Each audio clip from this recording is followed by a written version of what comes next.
The 2024 presidential race ended on Election Day, Tuesday, November 5th, and this is what the country and the world woke up to the next morning on November 6th. Take a look. This was a movement like nobody's ever seen before. And frankly, this was, I believe, the greatest political movement of all time. There's never been anything like this in this country, and maybe beyond. And now it's going to reach a new level of importance because we're going to help our country heal. We're going to help our country heal. We have a country that needs help, and it needs help very badly.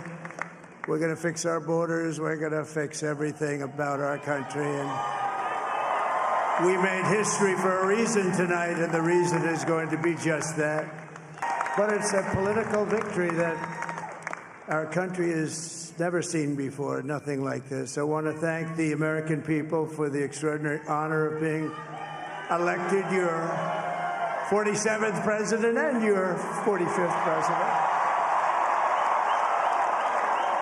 I want to thank you. I will not let you down. America's future will be bigger, better, bolder, richer, safer, and stronger than it has ever been before. God bless you, and God bless America. Thank you very much. Thank you. Thank you very much. So, what'd y'all think? That's not my president.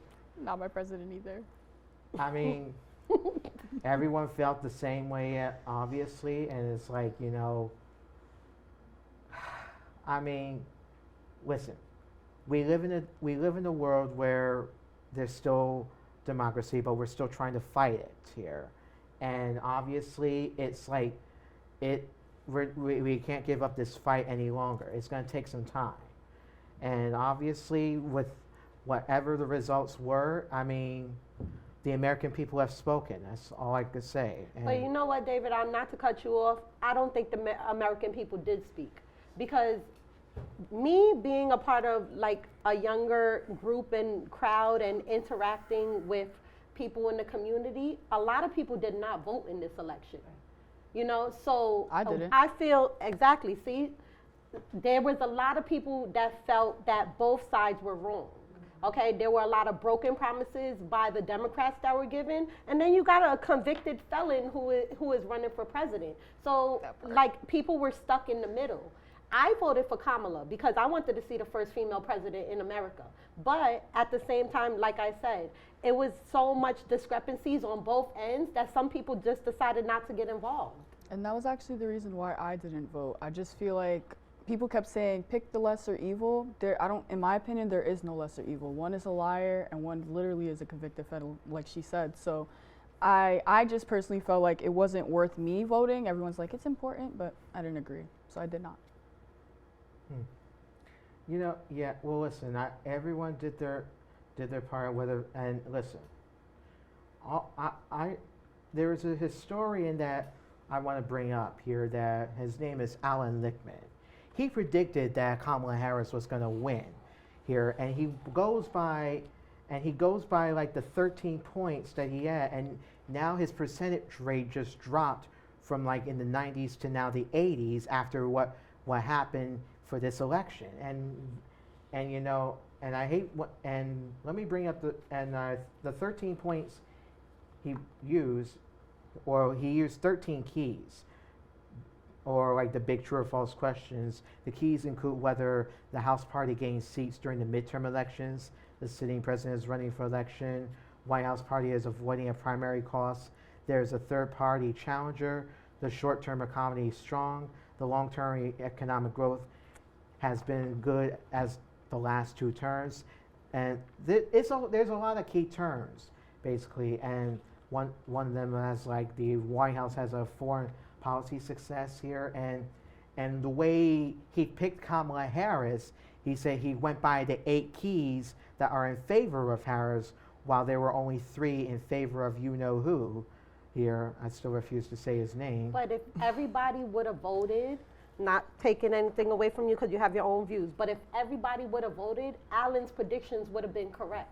Alan didn't predict that a lot of American people would not voice their opinion in the election, you know, like, and I know a lot of people that didn't put up the fight, you know, so that's why his prediction wasn't accurate, because everybody didn't go full-fledged with the voting. If everybody would have went full-fledged with the voting, I think his prediction would have been correct, because I've been watching him for the past 9 years, and he has never been wrong. I agree. I can actually agree. If more people had voted, including myself, she probably would have won. But we have to deal with what we have now. So, yeah. Yeah, otherwise, I feel like I worry about what the next 4 years could be a result of chaos. Because, he's a convicted felon. He did the riots on January 6, 2021. And he's obviously someone who is unfit here, and I was praying to God that that was not going to be the case here, but I had dealt with election anxiety after what happened, and I barely could not sleep that well after hearing the results, and it's like, and I was hoping we would have the first female president of the United States, but apparently we got a convicted felon, and we're going to be like, here we go again. Yeah. You know what about the first female president?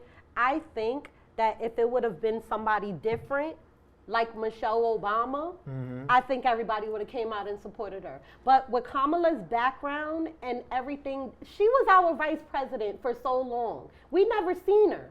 You know, they say what she did behind the scenes and everything, but all we knew about is what she did before she came into office, you know, with the mass incarceration and everything else that she did. So I think that if there's somebody else, I think the American people will be ready for that.